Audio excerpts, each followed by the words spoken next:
নমস্কার বন্ধুগণ। আমি আজকের আবার চলে এলাম আমার গল্পের ঝুলি নিয়ে। এখন আমার গন্তব্য জ্যোতির্লিঙ্গ ভ্রমণ। জ্যোতির্লিঙ্গ ভ্রমণের প্রথম পর্যায়ে আমার সোমনাথ মন্দির ভ্রমণ, যে মন্দিরটি গুজরাটে অবস্থিত। তাহলে চলো বন্ধু, দেখে নিই গুজরাট মন্দির এবং ভগবান সোমনাথ দেবকে। সোমনাথ মন্দির গুজরাটে অবস্থিত। সোমনাথ মন্দির দ্বাদশ জ্যোতির্লিঙ্গের মধ্যে প্রথম জ্যোতির্লিঙ্গ। কপিলা, হিরণ এবং সরস্বতী এই তিন নদীর সঙ্গমস্থলে অবস্থিত।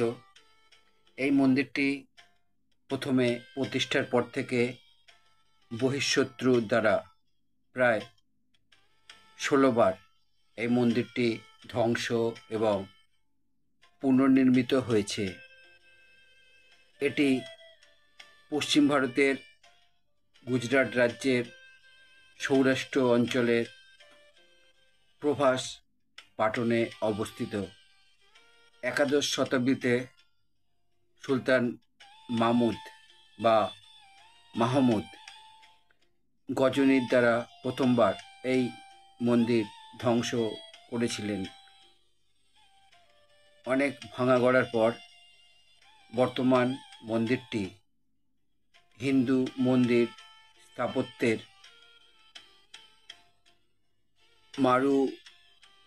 গুর্জারা শৈলীতে 1951 সালে স্বাধীন ভারতের প্রথম স্বরাষ্ট্রমন্ত্রী সর্দার বল্লভভাই প্যাটেলের নির্দেশে পুনর্নির্মাণ করা হওয়ায় সোমনাথ মন্দির বা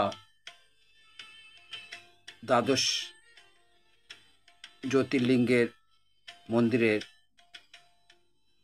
প্রথম মন্দির সোমনাথ মন্দির বর্তমানে একটি প্রসিদ্ধ হিন্দু তীর্থে পরিণত হয়েছে।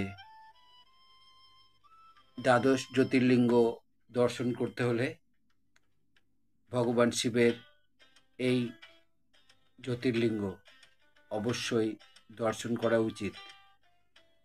আমার চ্যানেলের পক্ষ থেকে বন্ধুদের উদ্দেশ্যে শ্রাবণ মাসের শিব পূজার উদ্দেশ্যে আমার ভক্তিপূর্ণ এই পুষ্পাঞ্জলি নিবেদন করলাম।